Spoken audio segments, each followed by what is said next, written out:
protect national sovereignty, and then he doesn't recognize the ICC jurisdiction dyan sa ating bayan. So, yun. So do you believe on the reasoning of the president that he's just honoring the agreement with the Interpol, or it's just like a lame excuse to surrender the former president to the ICC? Wala naman tayong obligation na mag-cooperate sa Interpol, ma'am, kasi yung ICC warrant, yung warrant na hawak ng Interpol is an ICC warrant. So hindi mo naman, you cannot just take one and leave the other, because the Interpol was holding an ICC warrant.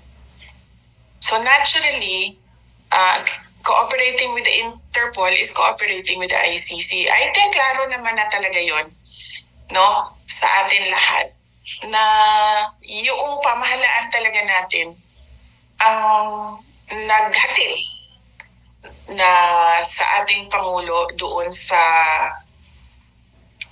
dito sa The Hague, sa ICC. Pambalikan ko lang yung concern ng mga family members ng mga victims. Nakita niyo po ba si Pangulong Duterte? Alam na namin, di ba, na nag-iimbestiga, nag-i-interview ng witnesses. Alam namin kung sino, alam namin kung saan, pero wala siyang ginawa.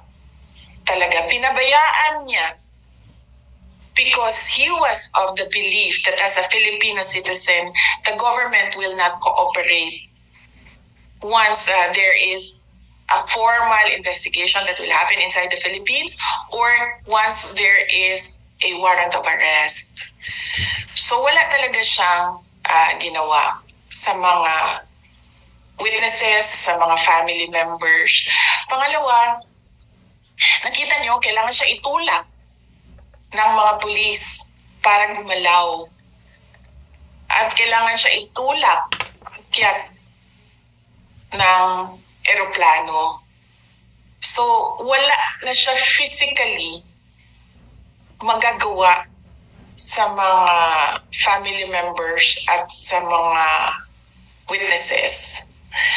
Pwede ba siya mag-utos ng mga tao na, on my behalf, gawin ito, gawin niyo yan? Pwede siguro, pero hindi niya ginawa noon. Ngayon pa ba niya gagawin? Diba?